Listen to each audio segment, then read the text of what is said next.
Hello ladies and gentlemen, and welcome back to my Oxygen Not Included tutorial series. At this point you've started your first game and you know a little bit more about the tools you'll be using to manage your colony successfully. In this video we will be covering the first few cycles and working to establish a solid foundation for the rest of the game. We will be focusing on a few key things in the first 5 cycles. Those are, in order of priority, bathrooms, water, research, food, oxygen, and morale. Let's go ahead and get started. We'll unpause the game and we'll let our duplicants start digging out a rather large portion of the map. Now, one thing to be aware of when digging, when we hover over any given cell of material like this sandstone here, you'll notice that it is a 715.7 kilograms. Now, whenever duplicants dig out a material, whatever is dropped will be 1/2 of the mass that was in that cell. So this 620.2 kilogram mass cell will mine out to be 310.1 kilograms. It will stay at the same temperature. That is important to note because there are a few materials in the very beginning that you may not want to mine out. For instance, oxalite. Oxalite is found in the starting area. It is this blue material that you can see here. And it sublimates immediately into gaseous oxygen. Now this is very helpful in the beginning as it creates a source of oxygen for you in the beginning when your dupes are just getting started. If you dig this out, it will halve the amount of oxygen that you are given to start with. So I do not recommend digging out oxalite. Dig around it and it will disappear fairly quickly. One of the things that I tend to do in the beginning of my games is I build a definite structure for everything that I'm doing. So I build everything in 8x4 platforms. So what that means is, 18x4 platforms. What that means is this currently is 8 tiles long. It was 8 tiles long. I removed one. And so I'm going to add 5 on each side. 1, 2, 3, 4, 5. 1, 2, 3, 4, 5 to make it full 18 tiles long. And you can see if we use the dig tool on that, it is 18 tiles long. The reason I do this is because if you take a look here at your room overlay and you mouse over, you'll see that a lot of these rooms have a maximum tile size of 64 tiles. Duplicants can work up to 4 tiles above them. So you'll notice that as these duplicants are standing here, they can mine out this tile here, but they cannot mine this tile here. So if we create a platform up above here like this, we're gonna go ahead and cancel this because I don't want them building that. Then that creates a space for us to have a room that is exactly 64 tiles right here. This is very useful later on. Another thing that is helpful to remember is that gases move, and they move very quickly in Oxygen Not Included. That means that airflow can be very important to a successful base. So many people will simply create rooms and then ladders right next to them like that.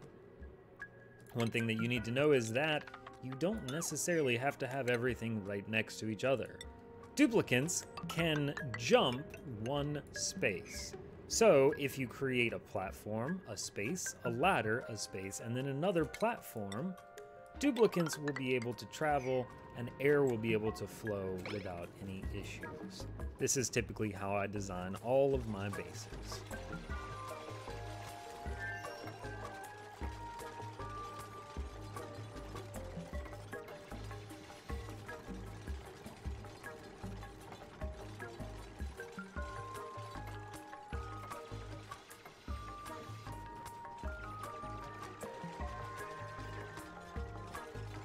So as I said, our first priority is going to be setting up a bathroom for these guys.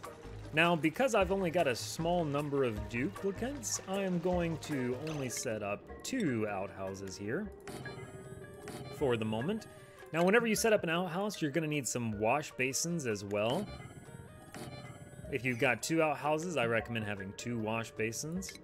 This is so that duplicants can wash their hands before they leave the bathroom and they're not going to be spreading germs.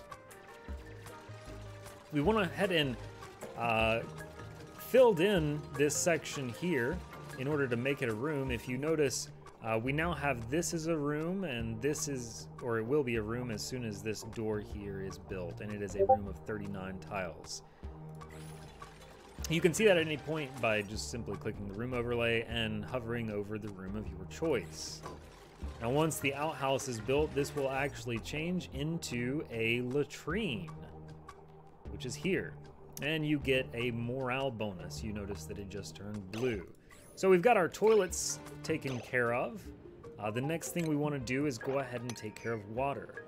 Now, as we're doing that, we will go ahead and we're going to change some settings on these wash basins. Notice how it has 2 arrows pointing in either direction. Well, you can actually set it to where the duplicants will only wash their hands while passing to the left. These arrows indicate which direction the dupes will wash their hands when they are passing. So this way, duplicants will only wash their hands when leaving the bathroom and not when entering the bathroom. If they wash their hands when entering the bathroom, they may decide not to wash their hands when leaving. Now that we have our bathrooms built, we're going to need some water to fill up those hand sinks. So we're going to build a pitcher pump here under the plumbing section. We're just going to stick that in some water. We will need... well, we don't really need to, but let's just go ahead and clear out these tiles here as well.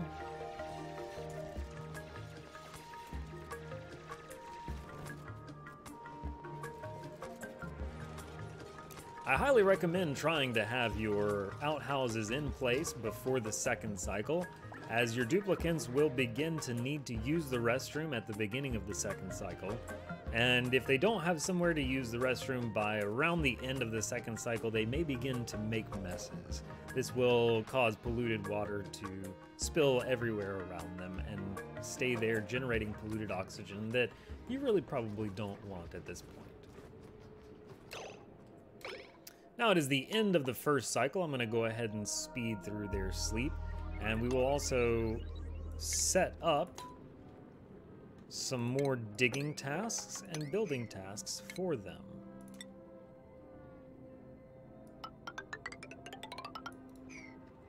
Again, I'm not too terribly worried about the size of these specific platforms right now. This is just to kind of show you a general idea of how to begin your base. The next thing we are going to be focusing on, now that we have bathrooms and water, is research. So we'll go ahead and clear out this section here. And for research, we need a couple of things. We need power. We need battery storage. And we need a research station. Now, what I usually tend to do is I put my batteries as far away from my base as I can. Batteries will generate heat, and heat, when it invades your base, is not very good. So as you can see from the temperature overview, the heat begins to increase as you leave your base. This area is fairly cool. You have a layer of insulation, which is usually granite and igneous rock, and some other materials around the starting area that will help to keep the heat out as much as possible. So by constructing our batteries over here near the heat section, it keeps it away from the middle, and we can kind of sequester it for a time being. Now we do have a bit of an issue here. One of our duplicants has gotten stuck. Now this is causing him to suffocate, which we got an alert for, as you could hear, and he's also entombed. So What we're going to do is we want the other duplicants to go ahead and dig him out as quickly as possible. I'm going to change my sub priority to 9 on the deconstruct tool. We're going to go ahead and deconstruct that tile so he can get out. And we'll build another one right there.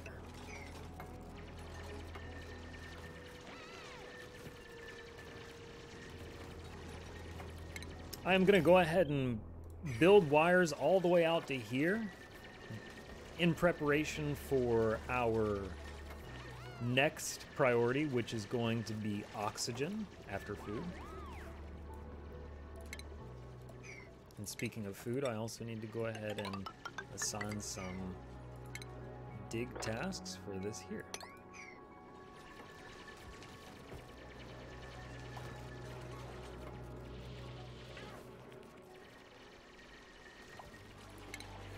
You'll find your research station under the Stations build tab. We'll go ahead and build one of those there.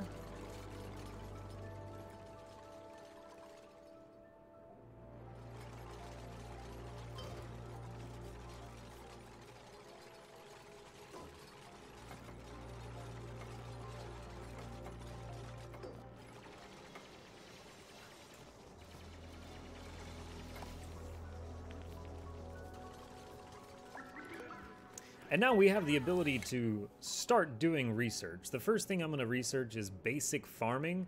This is going to allow us to build planter boxes, which to start growing some food.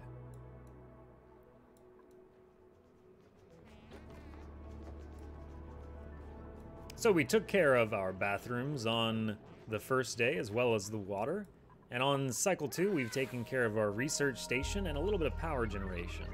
Now this power system is very rudimentary.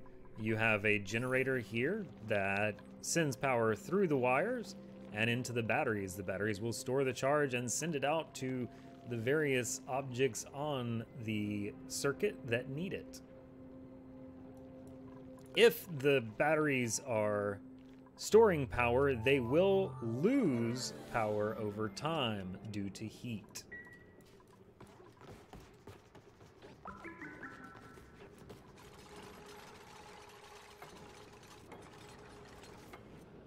Our dupes have woken up again, and they're ready to start building. Now what I have done is we've assigned one duplicant to the research station. I usually tend to only have one duplicant prioritize research, whichever one has the highest learning skill, and then I'll cancel research for everyone else. What this does is this accelerates the learning for this one duplicant so you get the research done as quickly as possible. As her learning skill improves, she will research faster.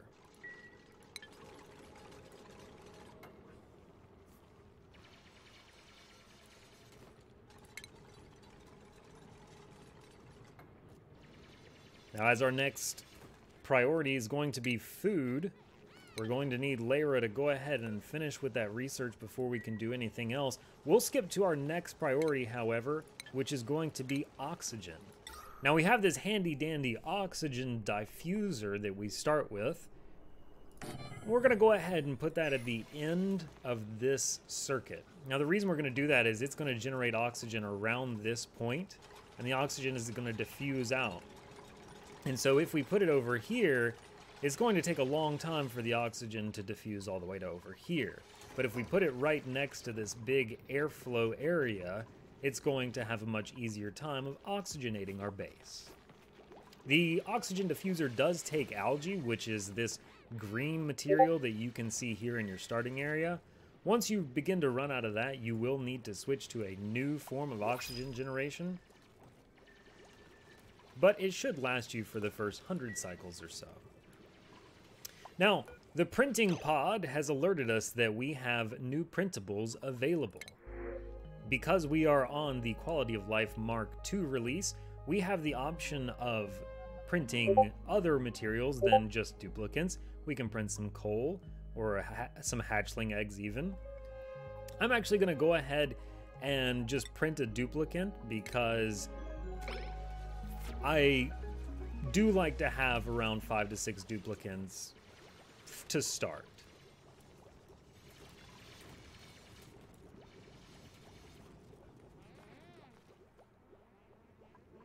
Now Marie's coming in to help with the research there, and that's great, especially because Lyra had to go and charge the batteries. Once the batteries are dead, the research station will not work.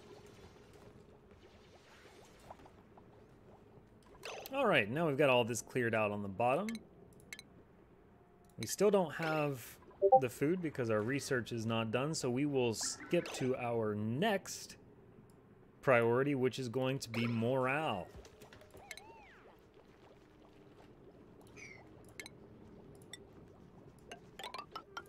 So morale, we will cover a little bit more in depth in another video, but suffice to say, here you can see the morale that is required for your duplicant. Each duplicant by default requires 1 morale.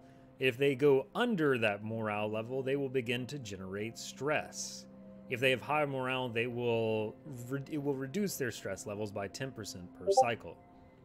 Each duplicant can get morale from various different sources that we will cover later, but for our purposes now, it's good to know that the latrine does offer 1 morale, and you can also get 1 more morale by building a barracks, which is basically just a very large bedroom for your duplicants to live in. So we can come over here, we're going to make sure that we build the room fully enclosed. And we're going to go to our furniture tab and we're going to build a few cots.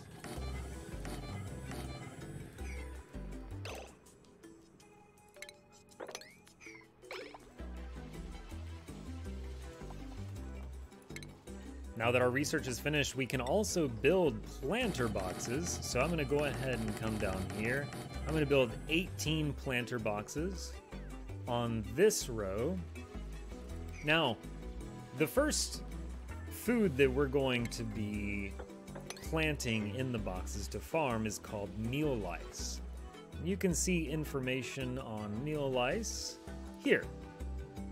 So you can see that when it's domesticated, the meal lice has a life cycle of 3 cycles. It requires between 150 to 10,000 grams of air pressure. It requires an atmosphere of oxygen, polluted oxygen, or carbon dioxide, and it requires a body temperature of 10 to 30 degrees Celsius. Now, once that 3 cycles is up, it generates 600 kilocalories of meal lice. Now, if you click on a duplicant, any duplicant, you can hover over their calories to see that they use 1,000 kilocalories per cycle. Because of that, we need 5 mealwood plants per duplicant, because each mealwood plant produces 600 kilocalories every 3 cycles, which comes out to 200 kilocalories per cycle. So in order to have 1,000 kilocalories per cycle, per dupe, you need 5 plants per dupe. Now we have 7 mealwood seeds here already. We obtained those from just mining out this area. When you dig out the starting area, you will find muckroot, which is a food, and you will also find mealwood seeds, bristle blossom seeds, and a few other things.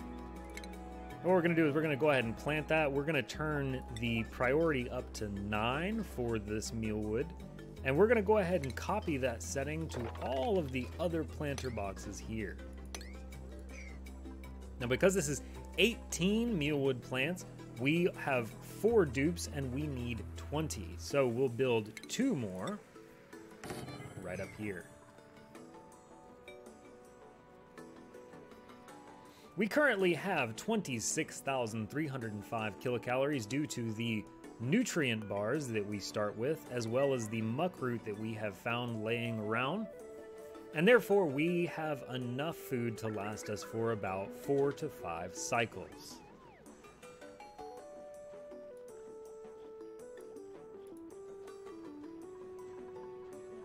As we dig out more, we will find more mealwood seeds, so I'm not too terribly worried about filling these just yet.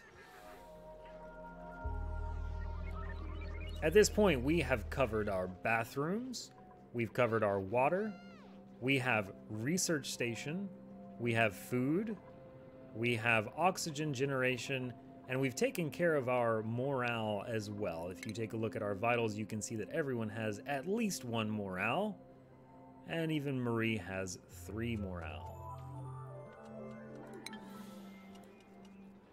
I hope this has given you a good look at the first couple of cycles for your game and how to build a good foundation for the rest of the game.